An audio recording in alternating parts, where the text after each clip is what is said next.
Ya, ahora sí.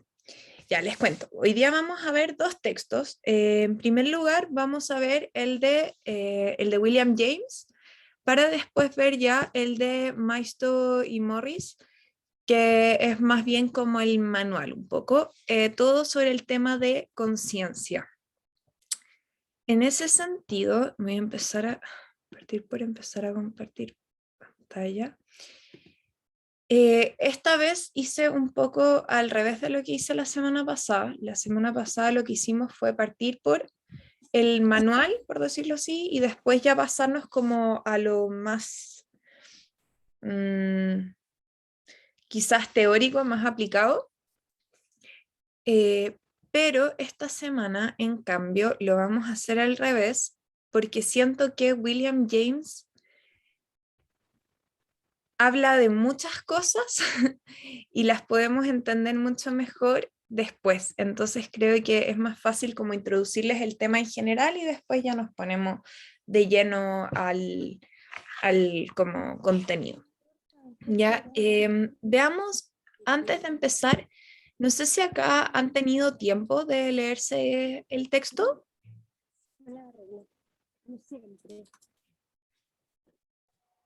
Mi parte no. Ya, no, no te preocupes, Ignacio. Ese. No, yo tampoco he podido, y sí. Ya, bueno. El texto, yo les aviso al tiro que, ay, bueno, sí, em, habla de estas cosas, como les decía, y por lo mismo yo me salté un poco para la ayudantía el debate más filosófico, para dejar más bien solamente lo que es contenido como qué es la conciencia para William James. Entonces, nada, partamos por como esta cita que dice, el hecho concreto de su conciencia íntima es el de que la conciencia de cualquier clase fluye. Los estados mentales suceden unos a otros en la conciencia. Esta va a ser la tesis central de la propuesta de William James, en la cual él básicamente lo que nos va a decir es que la conciencia funciona como casi como un río. Ya va a funcionar como un lago que fluye y no se corta. Entonces,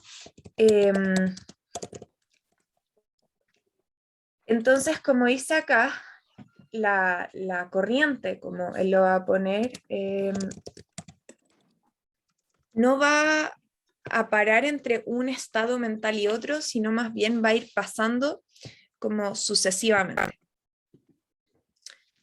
Él va, entonces, hola Alejandro, buenas noches. Entonces, él nos va a poner estas primeras 4 características de la conciencia y luego vamos a trabajar un poco más como cada una. En primer lugar, va a decir que todo estado tiende a formar parte de una conciencia personal. Es decir, la conciencia es personal. Esto puede sonar súper obvio, pero hasta este punto no se sabía si es que al final mi conciencia era mía o si en realidad era algo como más bien compartido. Además, cada conciencia personal se halla estados de perpetuo cambio. Es decir, ningún estado de conciencia, sin importar si los estímulos que lo llevan a ser son iguales o no, va a ser diferente, siempre. Además, toda conciencia personal va a ser sensiblemente continua. Como les decía, la conciencia nunca para, siempre está fluyendo y se halla interesada en unas partes de su objeto con exclusión de otras, y acepta, rechaza, elige entre ellas para decirlo sumariamente. ¿Qué quiere decir esto? No sé si se acuerdan cuando la profe les decía que en realidad los procesos psicológicos no los podemos estudiar como por separado, o sea, lo hacemos de manera más bien pedagógica, de modo de que quede claro cada uno, pero en realidad no son cosas separadas.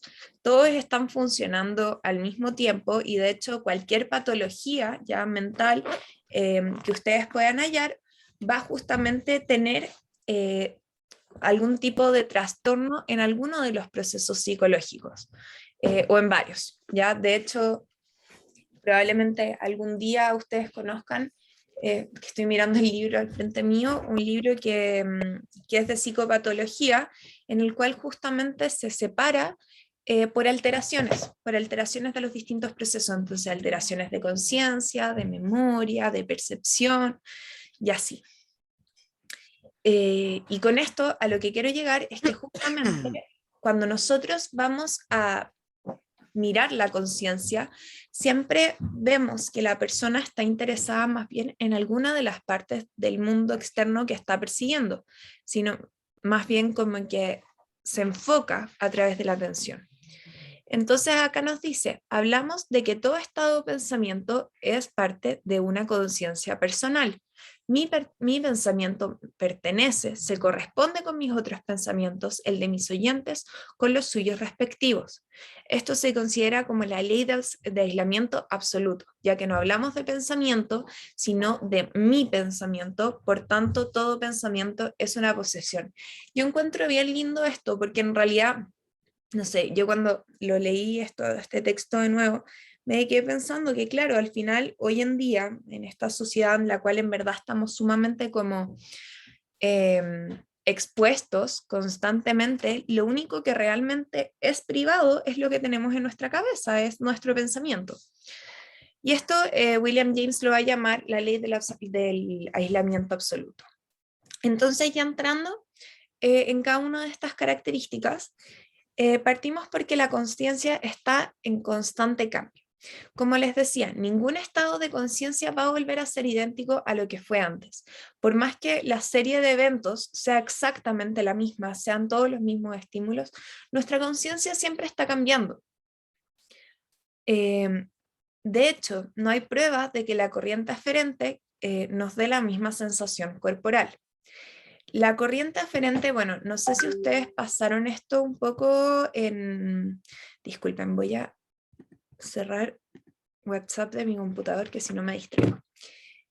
No sé si ustedes se acuerdan o si lo pasaron en algún ramo como de biología o de neurociencias, que nosotros tenemos dos tipos de corrientes en el cuerpo, la corriente eferente y aferente. La aferente es la que nos lleva de todos los nervios hacia el sistema nervioso central, y la eferente es la que va hacia, del sistema nervioso central hacia el resto del cuerpo. Es decir, si a mí alguien me pega, eso va a llevarse a través de una corriente aferente a mi cerebro, y ahí yo voy a interpretar como dolor. En cambio, si es que yo pienso, mueve la mano, y efectivamente muevo la mano, ya eso sería la corriente eferente. Por ende, ¿por qué es importante esto? Porque teóricamente, si es que uno tiene el mismo estímulo que genera la misma corriente, uno esperaría que tenga el mismo efecto. Sin embargo, en realidad lo que nos va a ir pasando va a ser que esto funciona al revés. En ese sentido, lo que va a pasar es que sin importar cuál sea la corriente, o sea, cuál sea el estímulo, por más que sea la misma corriente, siempre va a pasar que la conciencia va a cambiar. Ay, se me cambió. Disculpen. Ya. La otra parte que también es importante de esto es que nuestra apreciación sensorial es diversa. Según estemos dormidos, despiertos, con hambre, satisfechos, la variación en las estaciones del año y en las etapas vitales, nuestra apreciación sensorial es muy diversa. No sé si, creo que el lunes di este ejemplo, como si alguna vez les ha pasado que ven algo o, no sé, pongamos, escuchan una canción que en su momento para ustedes era así como, oh, me encanta esta canción, me pone muy feliz escuchar esta canción, y luego un tiempo la vuelven a escuchar y así varios años después y les da nostalgia. Como les digo, es el mismo estímulo. Sin embargo, la apreciación que tenemos respecto a ese estímulo o esa sensación va a cambiar. Asimismo, cambia cómo nosotros interpretamos los estímulos cuando estamos dormidos. Por ejemplo, dormidos se podrían transformar en un sueño. No sé si alguna vez les ha pasado que suena su alarma y empiezan a soñar que hay una alarma o una música sonando, y después se dan cuenta que en realidad no, era su alarma. Que es muy distinta a la sensación que esa misma alarma nos genera cuando estamos como despertando y nos despierta, y es como que da un poco de rabia. También pasa que de repente cuando estemos con hambre puede ser como que todo nos molesta, es como cualquier cosa que nos digan, hasta como ya, acompáñame a comprar al negocio acá al lado, y uno no quiere porque tiene hambre y quiere quedarse en su casa, y así. Entonces, asimismo van a variar con las estaciones del año y con las etapas vitales. Eso también es bien importante, lo que en algún momento, por ejemplo, nos puede traer mucha alegría y mucha tranquilidad, después nos puede generar en realidad mucha nostalgia o tristeza o lo que sea. Por ende, la conciencia está en constante cambio. Hasta ese punto, ¿se va entendiendo?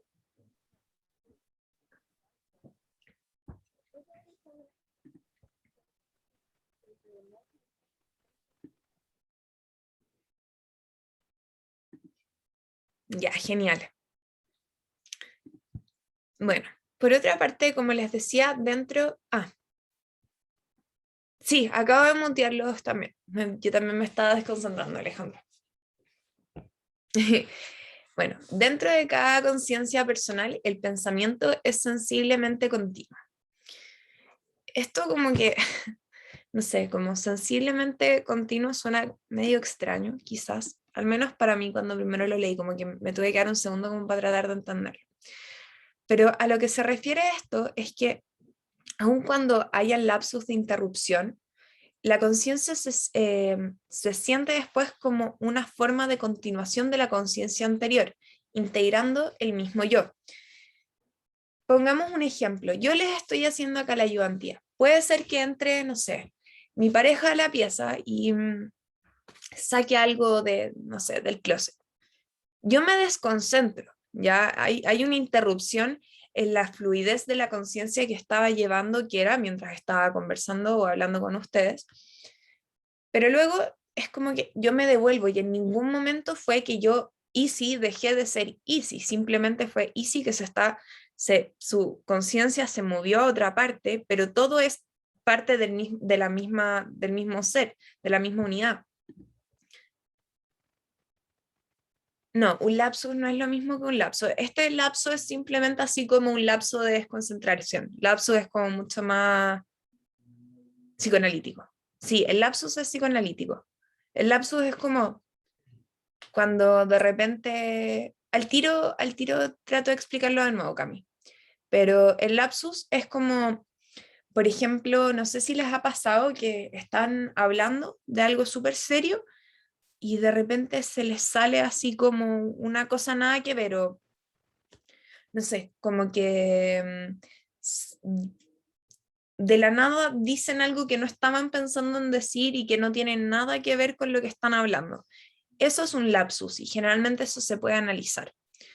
Este lapso se asoma al inconsciente, claro, podría ser eso una interpretación, es como, sé, de repente puede pasar que uno como que de la nada, no sé, yo quiero decir mandarina y digo naranja y es como, ¿qué onda? ¿En qué momento? Porque todo el rato estuve pensando en decir, esto es un ejemplo súper burdo, pero todo el rato quise decir mandarina y dije naranja y quedo como, no, eso no era lo que quería decir y uno no entiende por qué lo hizo.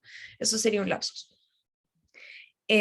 Volviendo a esto, cuando a lo que se refiere con el lapso de interrupción, que en todo caso acá lo voy a explicar más, es básicamente que nosotros como unidad, como persona, por más que, y no quiero hablar de concentración cuando hablo de conciencia porque no les quiero mezclar procesos, pero si yo estoy, si yo estoy concentrada hablando de una cierta cosa y de la nada me desconcentro y hago, no sé, cualquier otra cosa, pongamos, estoy haciendo la ayudantía, me levanto, voy al baño, vuelvo, hubo una interrupción ahí. O el mismo hecho de que estábamos hablando de esto y Alejandro me preguntó por el tema de el lapso versus el lapsus y yo les expliqué y después me devuelvo acá a lo que estábamos hablando antes, que tiene que ver con la conciencia. Yo sigo siendo mi conciencia sigue siendo mi conciencia, no es que hayan sido dos conciencias por separadas, es un continuo que simplemente tienen que imaginárselo como el mar, como que hay olas, entonces en un momento uno puede estar súper tranquilo en un tema y de la nada llega como una, pongamos, interrupción y eso es una ola, pero nunca dejó de ser el mismo agua. No sé si ahora te hace más sentido.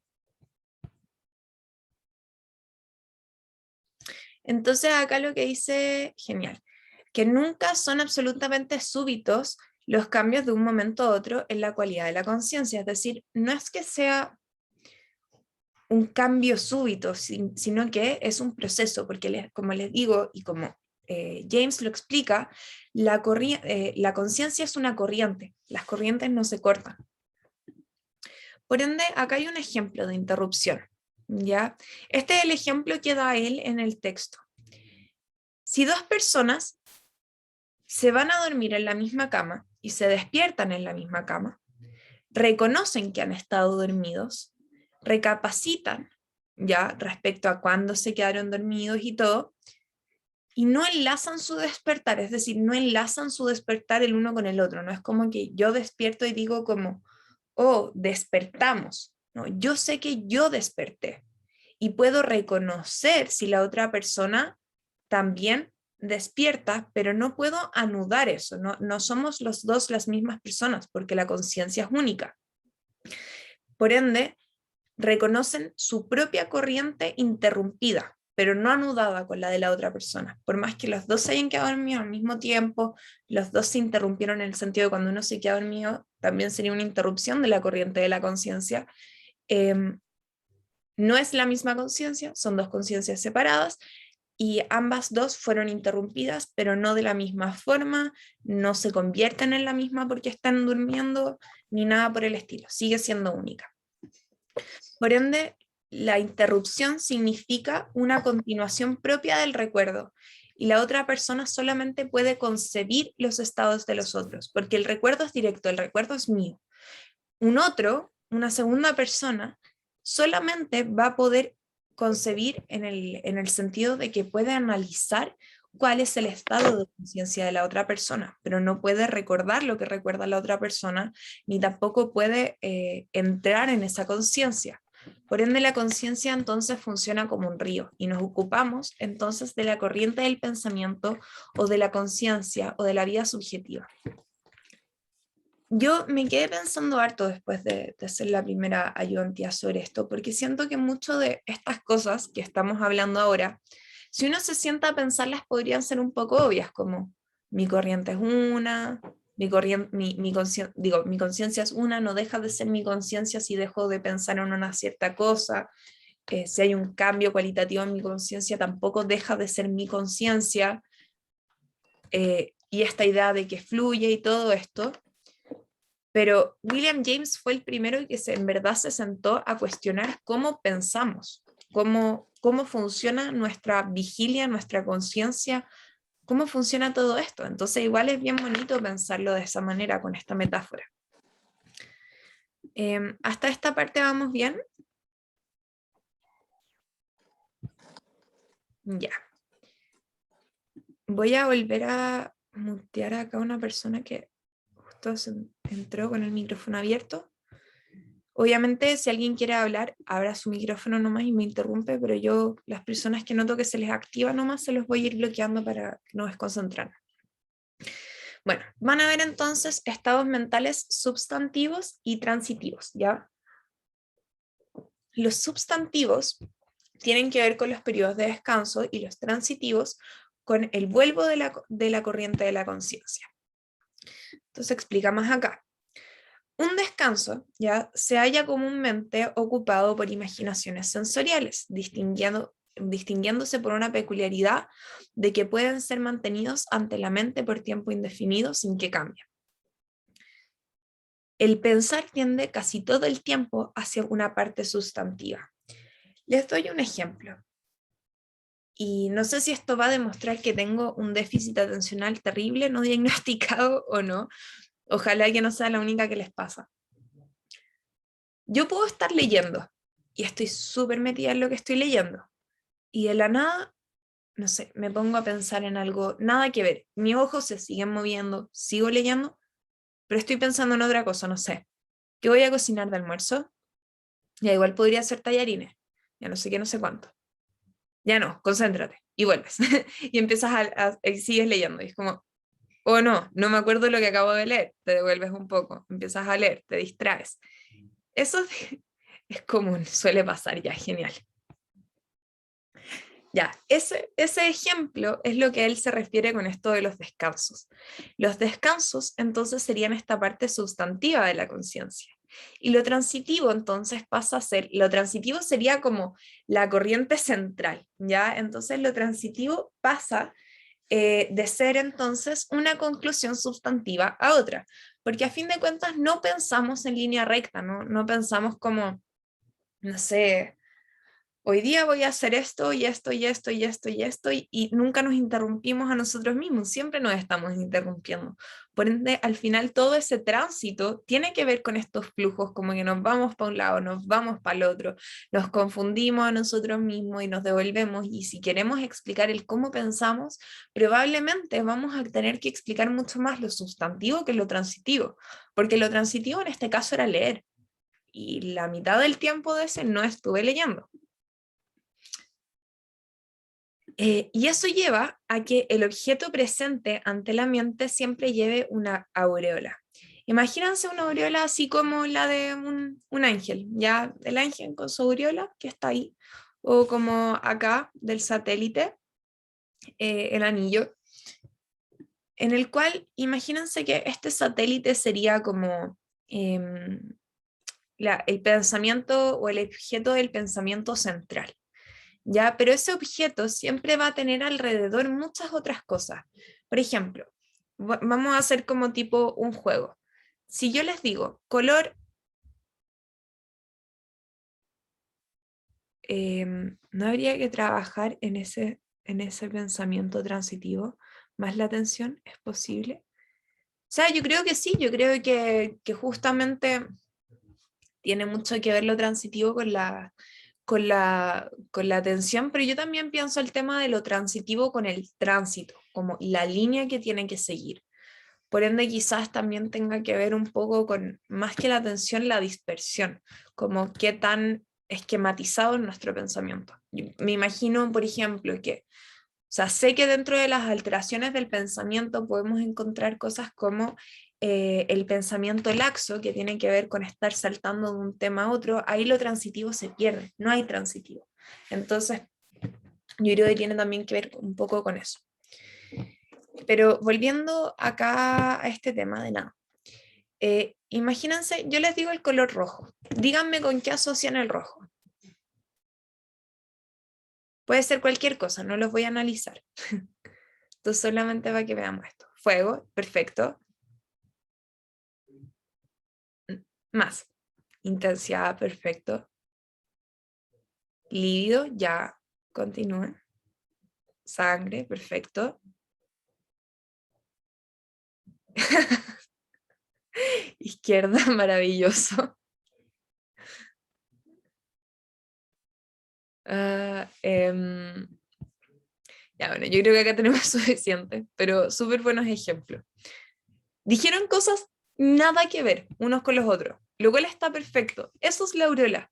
Es que el objeto tiene alrededor todas estas ideas, ya como que uno podría asociar.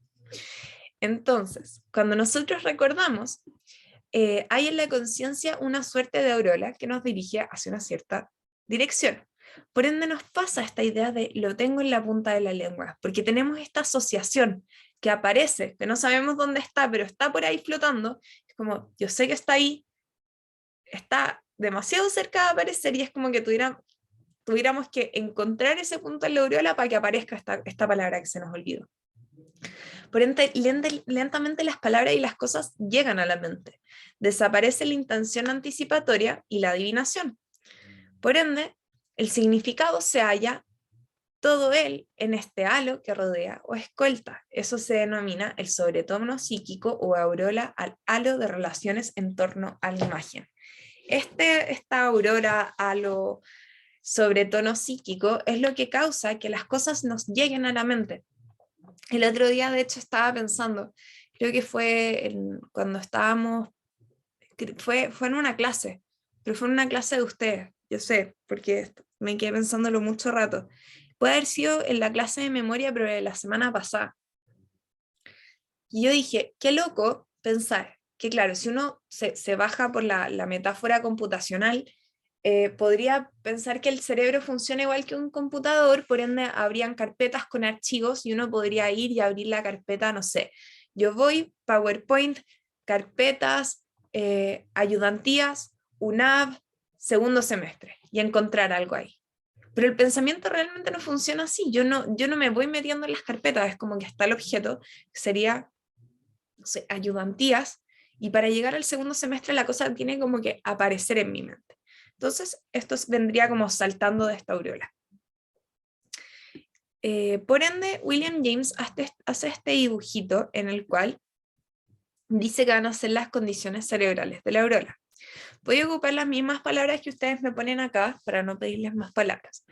Pero pongamos que A va a ser, ya, A es intensidad, B va a ser líbido y C va a ser izquierda, ¿ya? Entonces, ¿cuál fue la intensidad, líbido, izquierda? Intensidad, líbido, izquierda. Si se fijan, cuando yo digo intensidad, hay un momento en el cual eso está más presente en mi cabeza, pero después digo líbido y ahora líbido está más presente en mi cabeza y después digo izquierda. Sin embargo, ninguna de las tres desaparecieron. Fue como que se fueron quedando atrás, como empezando a irse de mi conciencia. Pero esta línea de acá marcaría como el punto en el presente en el cual aparecen los tres, con mayor o menor intensidad, pero están ahí los tres. Por ende, el instante representado por la línea vertical, todos los procesos están en el presente con las intensidades que se pueden apreciar en la curva, por ende la información en la conciencia puede ser múltiple a la vez, pero con distintas intensidades. Yo no sé si alguno de ustedes o alguna de ustedes ha trabajado en transcripciones, ¿ya? Cuando uno transcribe, muchas veces escucha una oración y mientras está escribiendo y está pensando en la oración ya avanzó. Por ende, tenemos este espacio en el cual todavía la oración sigue en nuestra conciencia antes de que desaparezca, que es cuando ya no tenemos que devolvernos en la grabación para poder decir como, ahí iba. Eso tiene que ver con esto, como esta idea de que la información es múltiple, porque en ese sentido está la oración entera, más lo que yo estoy pensando mientras voy escribiendo, pero tiene distintas intensidades y cada vez lo que es más lejano va a ir perdiendo intensidad hasta que desaparece de la conciencia. Luego nos va a plantear también que el pensamiento puede ser igualmente racional en cualquier clase de términos, ¿ya? Va a decirnos que todo pensamiento voluntario se compone por un tema o un sujeto, y estos se hallan constantemente percibidos en la aureola. Si la aureola de un pensamiento nos hace sentir que todo está bien, o sea, como que estamos siguiendo la lógica de ese pensamiento, entonces podría considerarse como un pensamiento desenvolvente del tema, porque está el objeto, aparece algo de la aureola y es como, ok, si eso nos hace sentido, por ende ahí hay una desenvoltura, como dice acá. Y va a importar muy poco el género de nuestro trabajo mental, ya que lo único que importa son los puntos de parada, las conclusiones definitivas o provisionales del pensamiento. Para esto yo me di cuenta que se me olvidó agregarles una fotito, por eso voy a dibujarlo acá como lo hacía William James.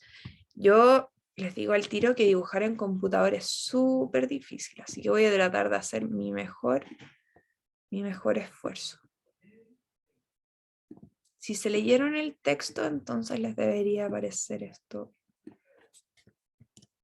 ¿No? ¿No existe el control Z acá? Bueno, ya, esta es una línea. Esta va a ser la segunda.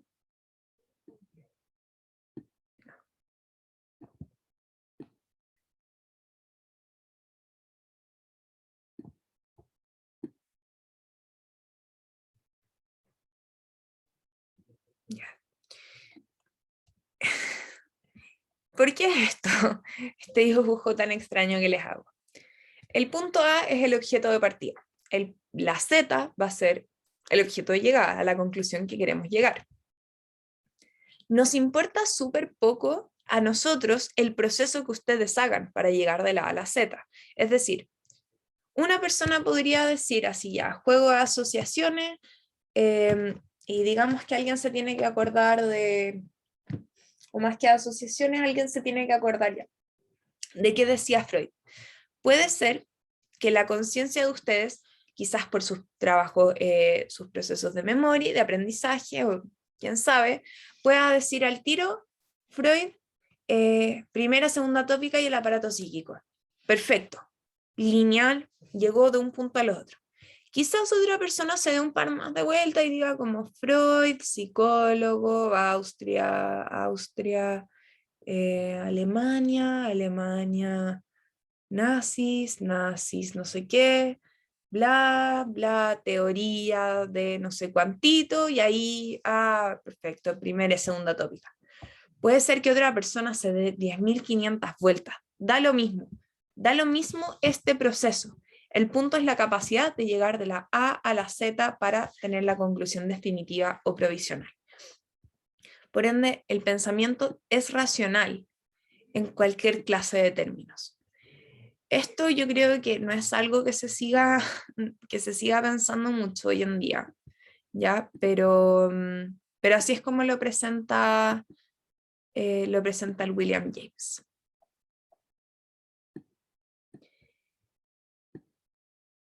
Y finalmente, el último punto que él nos pone sobre la conciencia es que ésta se halla siempre más interesada en una parte de su objeto que en otra. Acoge o rechaza, elige y en tanto lo que piensa.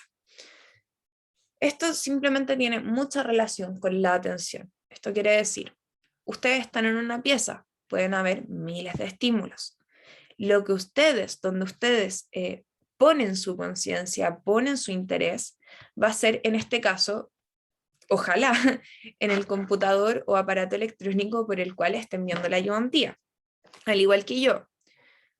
Y en ese sentido va a haber una acentuación o un énfasis. Por ende, las sensaciones que recogemos por un órgano dado, pero la atención acoge lo importante y elimina el resto. Entonces, en un mundo de objetos individuales, a través del arte selectiva de nuestra mente, aparece lo que llamamos nuestra experiencia, lo cual está intrínsecamente relacionado con nuestros hábitos de atención. Estamos recibiendo cosas y estímulos del ambiente todo el rato, pero hay un punto en el cual nosotros estamos enfocados, por ende nuestra experiencia va a tener que ver justamente con ese punto en el que nos enfocamos, no con todo el resto. Muchas veces les puede pasar, no sé si ustedes van a la casa de algún amigo o de un familiar, que digan como, nunca me había dado cuenta que eso estaba ahí, y siempre ha estado, y eso solamente tiene que ver con que en un momento simplemente no mantuvieron eso no le prestaron atención, por ende eso no quedó guardado en su conciencia. Al igual que pasa que si ustedes están en un lugar con mucho ruido, están concentrados en una conversación y están escuchándole a la persona que tienen al frente. Pero si de la nada alguien grita su nombre por atrás, por más que ustedes no estén prestando atención con lo que está pasando atrás, probablemente reaccionen. ¿Ya? Por eso es que nuestra conciencia justamente tiene esta arte selectiva en nuestra mente. Eso sería el tema de William James. No sé si quedan dudas hasta acá o si pasamos a Morris y Maestro. Y sí, no sé si me escucho bien. Súper. Vale. Me quedé pensando y estaba esperando que terminara ahí con ese primer texto. El tema que planteó el Alejandro y todo lo que hemos estado hablando me hacía mucho sentido con cosas que estudiaba en ramos de didácticas para el aprendizaje y de evaluación para el aprendizaje, donde siempre se habla de las estrategias metacognitivas. Y que, ya que el Alejandro preguntaba, bueno, él lo mencionaba como de la atención, tú decías que tenía más que ver quizás con la dispersión al momento de seguir una línea, y si le interesa quizás al Alejandro, y al menos lo que yo conozco de eso, las estrategias metacognitivas tienden a tener una cognición sobre nuestro propio proceso cognitivo. Entonces, tener cierta conciencia de por qué yo estoy pensando de cierta manera, por qué yo me demoro más en llegar a la conclusión de la que estábamos hablando en ese ejemplo que ponías de A a Z, ¿verdad? Entonces, en el fondo, sí existe mucha literatura científica que avala esto en términos de aprendizaje y en términos educativos. El tema de la metacognición constituye finalmente un proceso mediante el cual se estimulan los propios procesos cognitivos con respecto a nuestras propias experiencias, cómo nosotros vamos adquiriendo conocimiento, ¿verdad? Y se aplican en el fondo nuevas estrategias que nos permiten llegar a nuevo conocimiento y quizá utilizar experiencias previas para no darnos esa vuelta, estoy hablando allá en términos muy concretos, esa vuelta tan larga que nos dimos en el primer acercamiento a ese conocimiento. Entonces, todo lo que estamos hablando ahora de ese río que fluye y dependiendo de la persona puede ser un caudal más amplio, la corriente puede ser más lenta, más rápida. Y claro, bueno, el Alejandro ahora dice, yo soy ultra disperso y eso fue otra cosa que me quedó dando vuelta porque dan el ejemplo de cuando uno está leyendo y, y se pierde dentro de lo que está leyendo o se le olvida una cosa y uno tiende a pensar que eso le ocurre a uno solamente. Pero ahí yo veía el tiro, ya que lo proponía la Isi como ejemplo, el Alejandro también dijo, a mí me suele pasar, el Sergio igual, y a mí también, pues entonces yo creo que es algo mucho más común y eso realza mucho más, como dijo la Isi, el hecho de que este autor lo haya reflexionado y lo haya propuesto como un tema a investigar y un tema académico. Esa era la reflexión que tenía ahora. Sí, súper buena, Dionisio. Muchas gracias, te pasaste. Y de hecho, sí, esto de la estrategia metacognitiva y eso es súper interesante. Bueno, nosotros acá en procesos lo vemos poco porque bueno, hay súper poco tiempo para ver cada uno de los procesos, pero efectivamente la idea del meta, lo que sea, ya por ejemplo la metacomunicación también es sumamente interesante, el cómo yo me comunico, cuáles son mis estrategias para comunicarme también es bien interesante y yo les recomiendo harto que hagan ese ejercicio justamente de más allá de saber que están, por ejemplo, conociendo, el preguntarse cómo yo conozco, cómo yo aprendo, porque eso justamente ayuda mucho a, como decía Dionisio, no darnos estas vueltas tan largas. De hecho, es algo que se trabaja, es algo que trabajan mucho los psicopedagogos, especialmente con gente con déficit atencional, por ejemplo. Son estrategias que se trabajan harto, así que se los recomiendo mucho. No necesitan tener ningún tipo de diagnóstico para tratar de empezar Sí. a indagar un poco en eso. Y también sirve bastante en lo que es el desarrollo de estrategias de regulación emocional, el desarrollo de competencias socioemocionales. Por ahí lo estamos viendo con mis profe guía y propusimos ahí una investigación por ese lado, cómo el pensamiento crítico y la estrategia metacognitiva, en el fondo, ayudan a estudiantes universitarios a desarrollar sus competencias socioemocionales, combatir la intolerancia, la depresión, incluso hasta el suicidio. Hay mucha literatura que habla de eso. En el Sí. fondo porque me voy conociendo yo mismo y por qué llego a pensar de cierta forma. Y ahí puedo tener una cierta reestructuración cognitiva en el fondo, sirve casi como terapia. Sí, no, es súper bueno, efectivamente. Traten eso, lo que dice Dionisio, todo es muy cierto y muchas gracias también por la intervención, porque realmente es algo sumamente útil. Y como les decía, por eso es tan bonito este texto, más allá de lo que plantea, sino el poner la conciencia y este flujo del cómo pensamos como objeto de estudio, porque efectivamente hay mucho que decir ahí. Bueno, ustedes, como les digo, cuando tengan psicopatología, les muestro el libro del que les hablaba, es este, el Psicopatología y Semiología Psiquiátrica de Ricardo Caponi, y justo acá la notita es en las afecciones del pensamiento porque lo estaba repasando, y claro, acá justamente vemos cómo muchos tipos de pensamiento pueden ser y pueden verse afectados a través de la patología y el pensamiento, el cómo piensa una persona también nos dice mucho respecto a quién es, cómo funciona, cuáles son sus habilidades.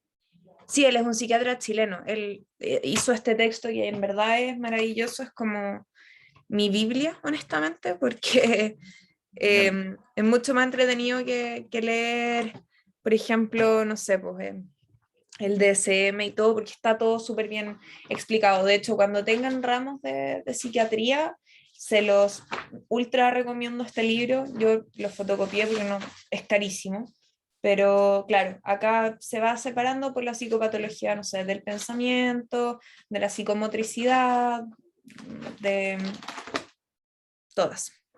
Tiene mucho estudio de caso también, que es súper bueno como lo va contrastando con la práctica en el fondo. Sí, Sí. exacto. Esa es exactamente la gracia. Se llama psicopatología.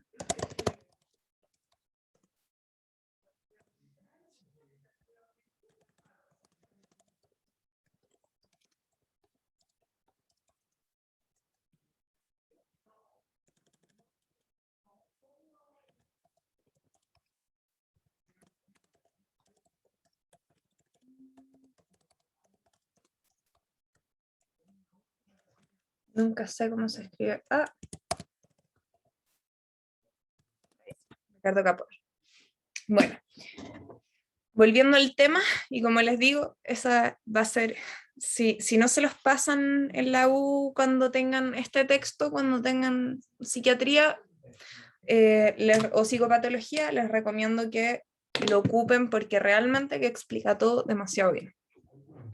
Bueno, pasando ya a Morris y Maisto, ya vamos a hablar de la conciencia en términos más concretos. Esta parte es más rápida y yo la encuentro, acá les agregué algo que es un poco más neuro, ya, porque como sabrán, ya la profe también lo repetió muchas veces, también es un poco más mi área.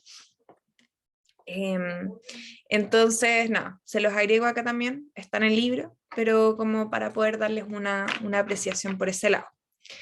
Tenemos primero que nada lo que es la experiencia consciente, que tiene que ver con la conciencia de vigilia, que a fin de cuentas va a ser el conocimiento, lo que vemos, percibimos del ambiente, va a ser selectiva y van a haber procesos en el cerebro listos para ser usados si es que es requerido. Es decir, tenemos nuestra... Bueno, voy a ocupar un poco psicoanálisis, ya que ustedes, como su universidad es ultra psicoanalítica. Imagínense en esta idea entre el consciente, el preconsciente e inconsciente que nos hablaba Freud en la primera tópica. La conciencia de vigilia sería el consciente, y esto que está como estos procesos listos para ser usados serían el preconsciente, que son como estas, imagínenselo como una carpeta ya que está lista para ser sacada y abierta si es necesario. Esa va a ser la conciencia de vigilia. Y la conciencia de vigilia además va a tener cambios espontáneos que van a ser las ensoñaciones, que tienen que ver un poco con esto de lo sustantivo que veníamos hablando antes, que son cambios espontáneos en la atención del aquí y ahora hacia el mundo más privado de fantasía, y generalmente tiene que ver con aquello que sucede en el mundo real. Es decir, si yo estoy sentada conversando y de repente digo como, oh, y me acuerdo, no sé, de la nada estoy en la playa, en mi mente. Y después uno vuelve, y eso es normal, es común, no piensen que por eso, no sé, tienen déficit atencional o algo por el estilo, es algo completamente común y normal y nos pasa a todos, y eso se llama ensoñación. Eso en primera parte, como la experiencia consciente, ¿ya? Lo segundo importante acá de la conciencia tiene que ver con el sueño. Los seres humanos pasamos la tercera parte de nuestras vidas en estado alterado de conciencia llamado sueño.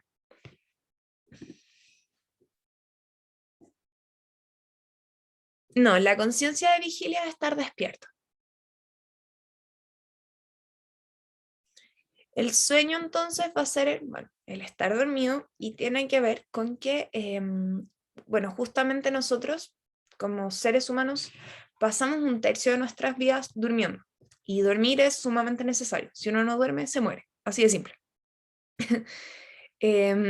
Y este entonces va a ser un estado natural de reposo, caracterizado por la reducción de movimiento voluntario y menor conciencia del entorno. El sueño, a diferencia de cosas como estados, porque existen, bueno, volviendo un poco a esto de la semiología psiquiátrica, existen cambios cualitativos y cuantitativos de conciencia. Un cambio en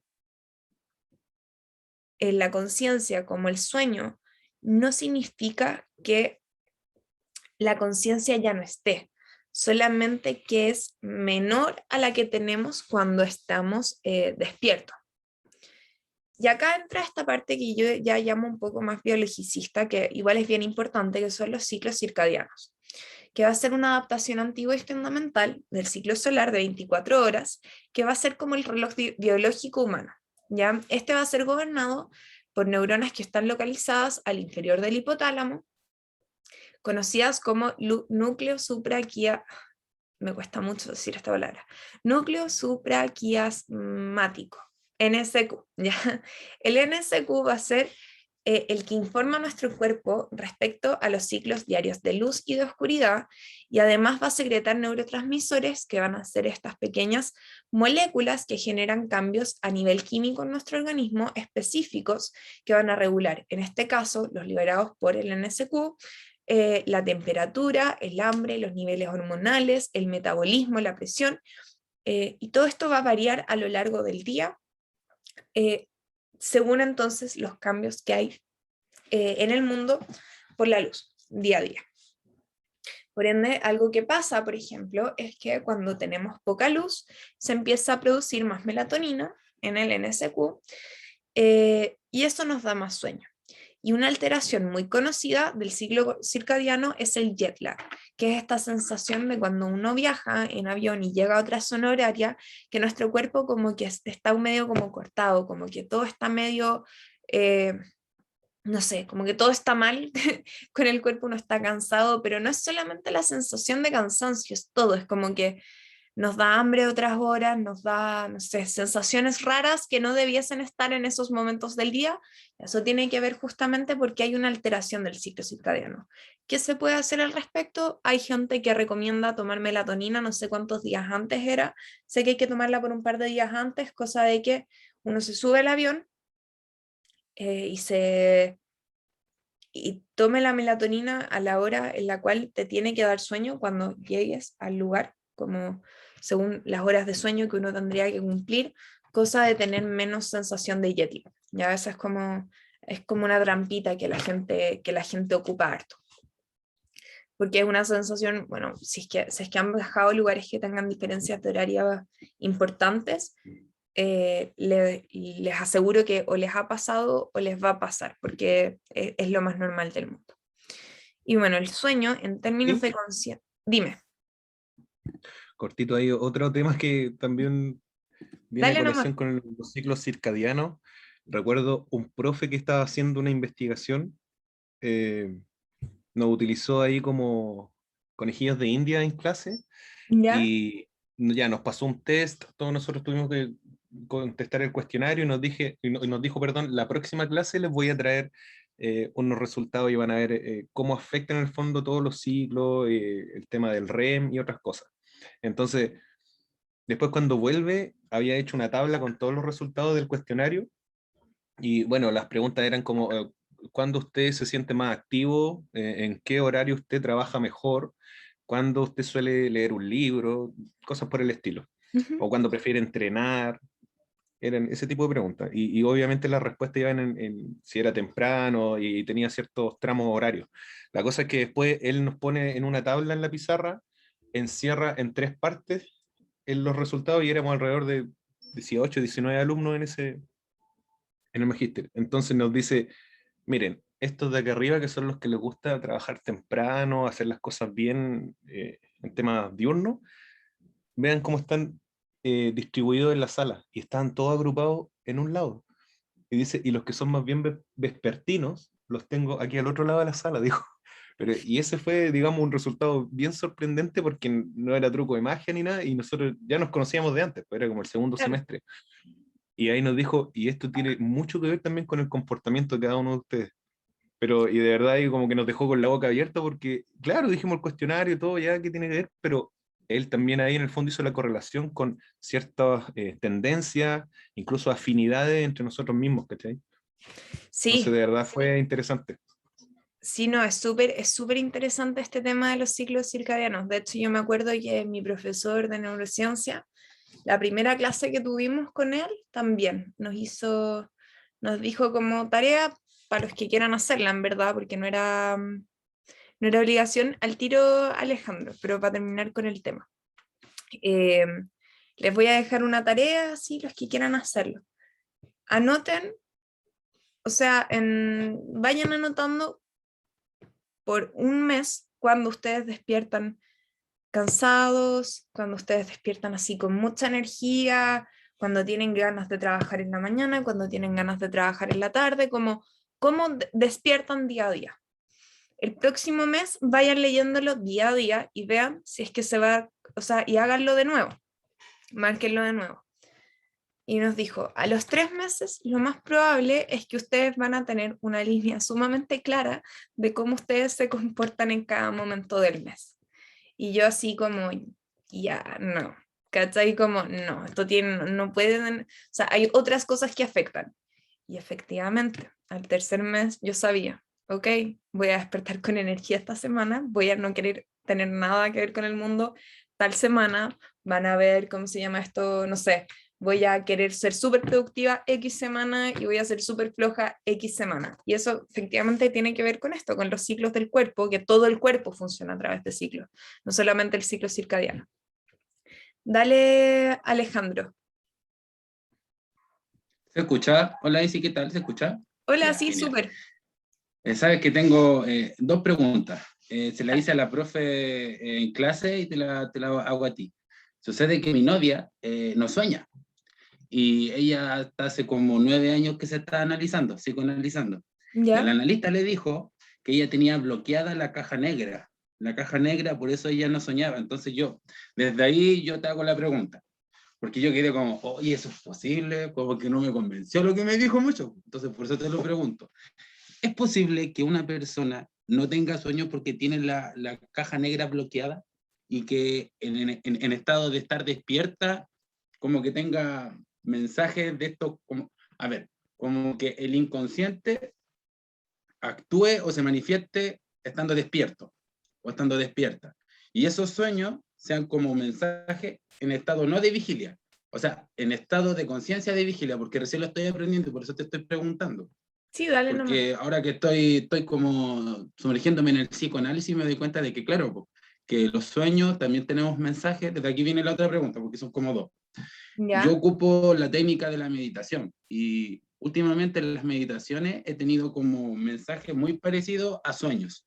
Cuando yo estoy soñando me llegan mensajes en el inconsciente que son muy parecidos a las meditaciones.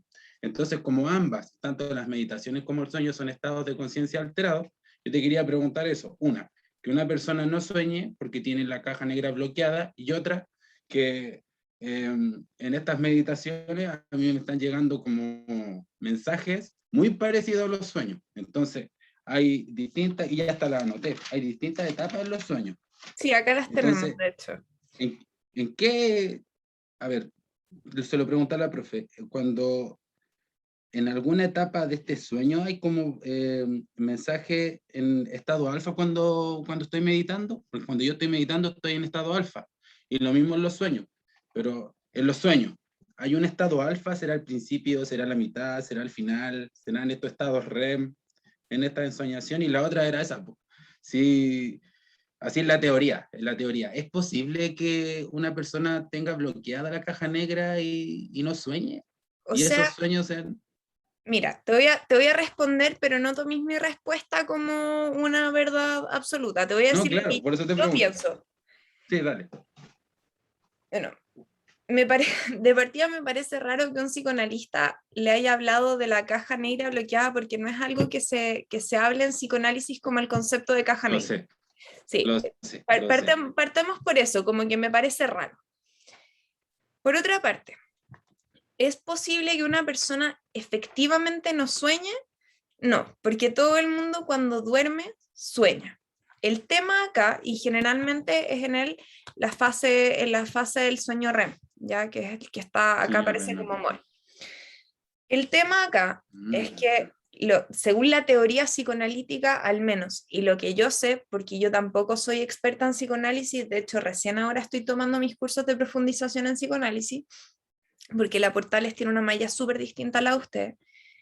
Eh, en términos teóricos, cómo funcionaría un sueño es que hay restos diurnos, sea lo que sea, puede ser que ustedes vieron, yo qué sé, una mariposa y después en la noche aparece la mariposa y sueñan con esa mariposa, y la mariposa representaría entonces algo de su inconsciente que está siendo como enmascarado por este resto diurno como un cierto tipo de mecanismo de protección, ya que el inconsciente lo que no quiere es ser efectivamente al 100% como descubierto. Entonces enmascara el sueño, porque lo que el inconsciente tiene que decir es tan intenso, tan fuerte, que se enmascara el sueño para poder como representarlo de otra manera e igual producir este alivio que genera como sacar esto del inconsciente hacia la conciencia, ¿ya? En ese sentido, Esa sería como la conciencia de vigilia, ¿no? ¿O estoy medio no, perdido? ahí ya está ahí mezclando, no, esto sería Ok. simplemente el cómo funciona como el soñar según el psicoanálisis, ¿ya? El tema acá es que justamente en este enmascaramiento que generaría el inconsciente como una protección, de cierta manera, que va a ser la censura entonces por parte del yo hacia esto como esto tan intenso. Dentro de esa censura, quizás justamente lo que podría estar pasando es que la censura llega a tal punto del no recordar, de no mantener en la conciencia ni en el yo, básicamente, el sueño, como una cierta forma como de protección hacia lo que está en el inconsciente, lo cual podría efectivamente ser como un cierto tipo de bloqueo, pero no como que el inconsciente o la caja negra o como le queramos poner esté bloqueado, sino que más bien el yo se estaría protegiendo de ese. Es como una defensa. Ah, lo Claro, entiendo, me hace mucho sentido. Oh, te pasaste, gracias, gracias, gracias. Y no, la otra, soy súper curioso, por eso te pregunto. Es que, sí, como te decía, yo ocupo la herramienta de la meditación. Y ujú, estos últimos meses, las cosas que al menos yo he sentido o me han llegado como imágenes fotográficas son muy parecidas a los sueños. ya, Entonces, yo por ahí investigué, por ahí unos estudios metafísicos y hablaba de que había un estado alfa, de que los sueños también habían estado alfa, así como también es las meditaciones. Entonces, te quiero preguntar, ¿va en alguna etapa?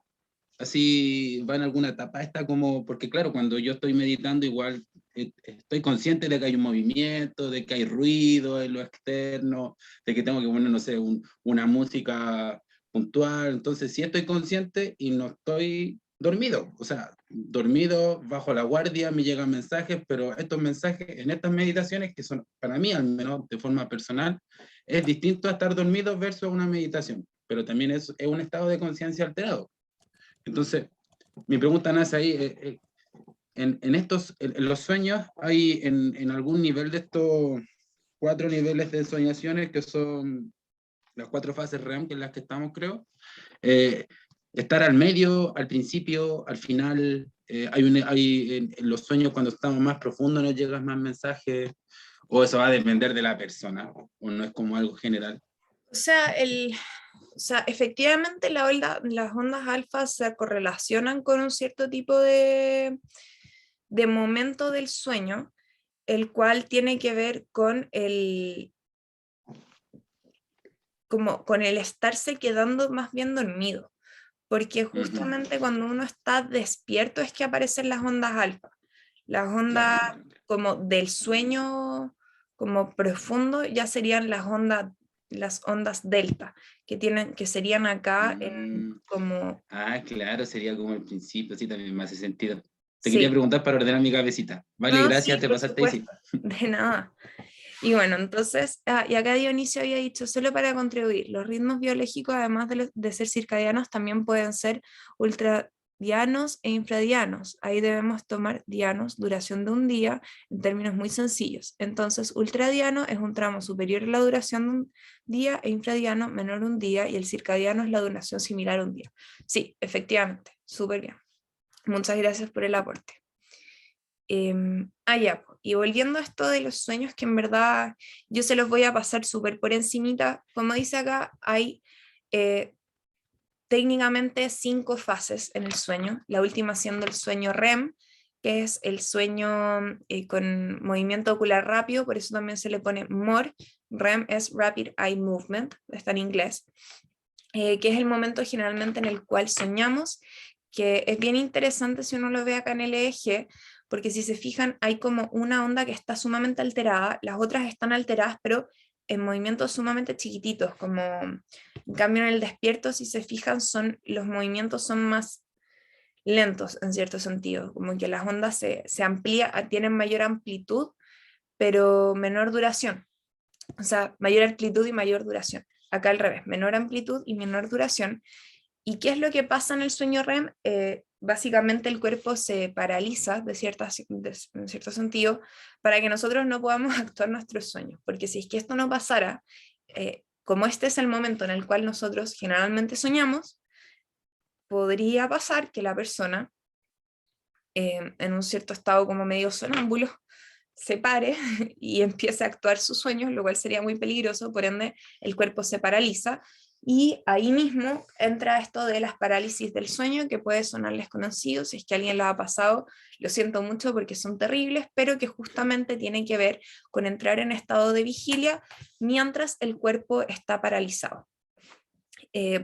Debido a lo REM y como seguimos con los movimientos oculares rápidos, la imaginación sigue funcionando. Entonces podemos ver cosas medias extrañas y hay gente que, no sé, pues ve fantasmas y ve cosas terribles. No sé si ustedes creen o no, por ejemplo, en los fantasmas, pero si se despiertan un día y piensan que alguien los está sujetando hacia abajo en la cama, traten de acordarse de esto y de que podría ser simplemente una parálisis del sueño en el cual como que se descoordinaron y despertaron durante el REM. Y finalmente, pasando como a los otros estados alterados de conciencia, tenemos los estados alterados por drogas. Ya las drogas son, no todas, obviamente, porque hay drogas no psicoactivas, no sé, paracetamol no es psicoactivo, que generan cambios en el estado de la conciencia, en el estado del ánimo, en la percepción, en el funcionamiento mental y en la conducta. Y hay 3 tipos generales de drogas.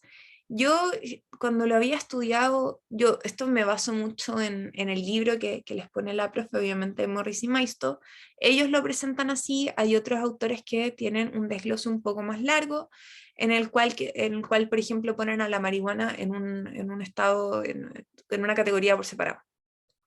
Pero en general, para que tengan una idea, para que hablemos de cómo la conciencia se ve alterada por distintas drogas, el alcohol, que entra dentro de los depresores, va a generar una depresión del funcionamiento físico y psicológico, es decir, funciona más lento, por ende en una sobredosis o con mucho, lo que se generaría acá sería una desorientación o una pérdida de conciencia y ya podemos hablar de muerte con niveles de alcohol muy altos en la sangre. Por otra parte, también dentro de los depresores tenemos los barbitúricos tranquilizantes que van a generar también una depresión de los reflejos y del funcionamiento motor, y los opiáceos generan somnolencia, euforia, exceso, acá dice acceso de placer, pero es exceso de placer, y deterioro en las funciones psicológicas. Eso tenemos como una parte. Acá pueden ver lo que también pasa con la sobredosis y con la tolerancia y la dependencia. Pero en sí estas serían como lo que está acá, los efectos típicos, los estados alterados de conciencia, lo que generan. Luego tenemos los estimulantes, que son las anfetaminas, la cocaína, la cafeína y la nicotina. Obviamente acá están puestas como, hay algunas que son claramente más peligrosas que otras. Generalmente los estudiantes universitarios somos bien adictos a la cafeína y probablemente muchos en psicología yo he notado, al menos en las portales, que a la nicotina, y algo que, así como paréntesis, a mí me da mucha risa porque yo he ido a la facultad, nosotros tenemos facultades por separado. Tenemos la facultad de psicología y no sé si ustedes uno quiere ir a, no sé, educación, tiene que entrar a otra facultad. Si uno quiere ir a, no sé, ingeniería, tiene que ir a otra facultad. Y he tenido que ir a la facultad por ejemplo, de ingeniería, y como que todos los de psicología que estábamos ahí, no me acuerdo por qué estábamos ahí, todos con un pucho en la mano. Y los de ingeniería mirándonos así como, qué raro. Cambio todos los de psicología fumando y tomando un café. En fin. Las estimulantes generan un aumento del estado de alerta, excitación, euforia e incremento del pulso y de la presión sanguínea y obviamente insomnio. Y finalmente tenemos los alucinógenos que ya generan efectos en la cualitativos, no cuantitativos, de la conciencia, que generan ilusiones, alucinaciones, distorsión del tiempo, percepción, en la percepción también del tiempo y en la pérdida de contacto con la realidad, y por otra parte la marihuana, que generaría euforia, inhibiciones relajadas, mayor apetito y posible desorientación. Y ya para terminar con esto de las drogas, solamente para que tengan este glosario, esto aparecía en parte en el texto, no entero, yo lo reciclé un poquito de otra ayudantía para otro ramo, pero que me parece importante como lenguaje general de psicología, que sepan las diferencias cuando hablamos de drogas, que el abuso tienen que ver con el uso de la sustancia fuera de un margen social, el hábito con el conjunto de conductas repetitivas de consumo sin presencia de tolerancia, la adicción a la necesidad imperiosa de realizar la acción de consumo en búsqueda de placer, euforia o alivio, teniendo conocimiento de los riesgos a mediano y largo plazo. El priming son todas las pequeñas como primeras introducciones al consumo que pueden llevar a la adicción.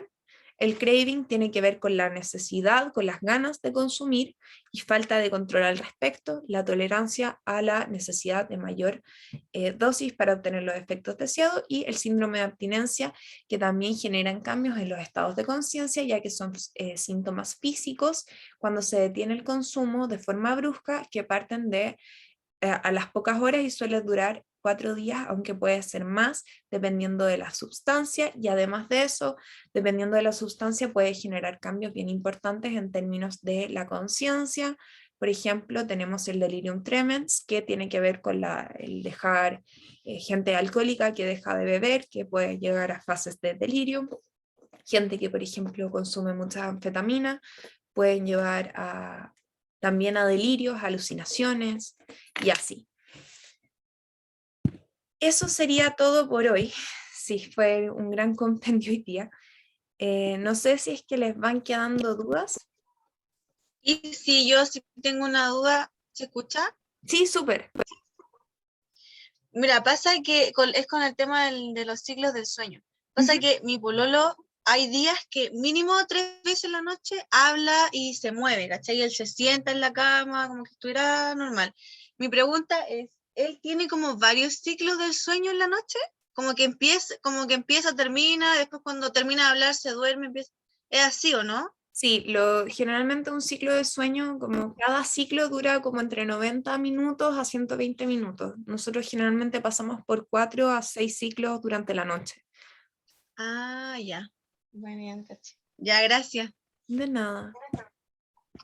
Hay varios ciclos. Ay, pero, no, todavía no apago el micrófono. Qué bueno que les haya gustado la ayudantía, chicos, chicas. Los dejo entonces hasta la próxima semana. Ahí vamos a revisar memoria y hacer un mini repaso para su prueba. Así que eso pues. Si no hay más dudas, los dejo para que ya se puedan ir yendo. Muchas gracias, Isi, nuevamente. No, Que pasen gracias a todos ti felices también. fiestas. Muchas gracias también por todo lo que aportaste. Súper interesante y súper bueno. Así que eso. Vale, Sí, ya, chau. chau, ya terminamos, Ignacio. Igualmente, lindas fiestas. Chau.